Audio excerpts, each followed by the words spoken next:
We're going to start with Alex, and we're looking at his specialist subject, which is, of course, spying. And yes, things have not been quiet in the world of British spookdom. The BBC is leading from the middle of last month on the story that the British government is amending its legislative proposals for encrypted message scanning. If you tap that, David, we'll see the details here.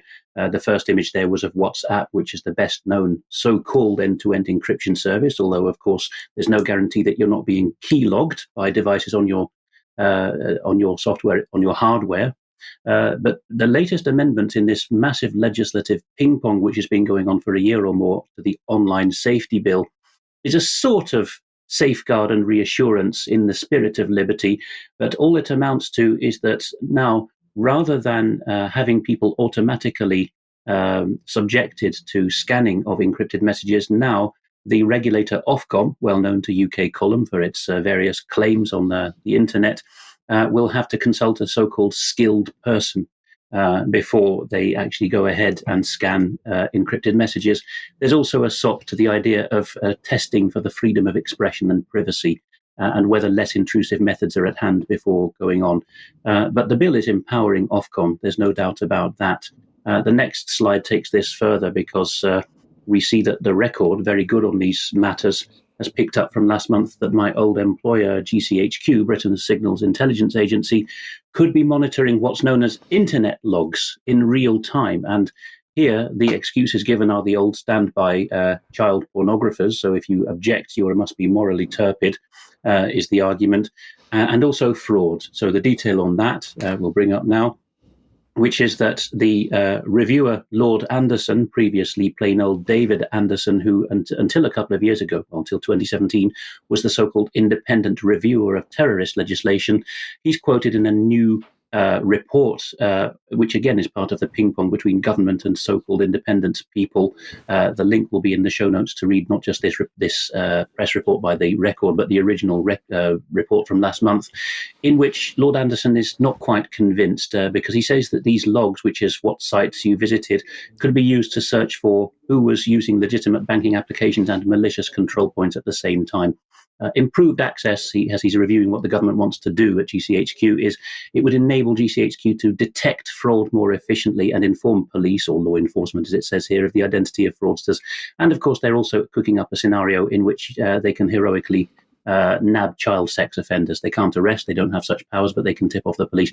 And in the name of that, we're apparently all to be subjected, or possibly subjected, theoretically capable of being subjected to seeing what our internet logs are, which of course the ISPs in Britain, your service providers, are obliged by law to keep for a year. The Daily Telegraph has gone to the stage of pre-crime. It's reporting that Ken McCallum, the boss of MI5, or the British Security Service, the domestic intelligence agency, told students at Glasgow University just last month that he's using AI in rather eyebrow-raising ways. He said that when he became a spy back in the more or less non-digital age, I think the 80s, in his case, you had a trouble because you had armies of people like me in my old job with headphones on, and he correctly describes this as painstaking. This is why UK Column does so few transcripts and subtitles. It is very painstaking. But McCallum says that we can do this now, but we can't use, he doesn't use proprietary names, but he says we can't use YouTube or other commercial solutions, commercial off-the-shelf solutions, because they're not very accurate, even though they're startlingly more accurate than they used to be. What this means is that you can have an automatic printout of anyone that you're suspecting of what they're saying on the phone. You don't even need to hire these expensive transcribers who make mistakes. But this dream is now within McCallum's reach. He thinks that by feeding the beast with AI, and he's boasting of this to Glasgow University students, they can actually at MI5 get better and better at it and inform themselves of what's going on. I don't think this will ever fly. Look at the interview we did on artificial intelligence recently with two experts, Jobst Landgraber and Barry Smith, for details of why not. Finally, in this segment, Wired.com is picking up on, and we've reported on angles of this before, lobbying that's going on by the security industry, we can call it, which would allow NSA, the equivalent of GCHQ in the USA, which works more or less as one agency with GCHQ, and a bunch of other agencies, to go round the back of existing bans on them getting bulk data, which again is not content, but who was talking to whom. And so legislators on the Hill are trying to prevent that. Reclaim the Net is reporting on one downfall of the security state. This is something where Britain leads the way, but this story comes from Detroit in the USA, which is facial recognition software, which we're always told is the greatest tool that British law enforcement has in its panoply at the moment, leading the world.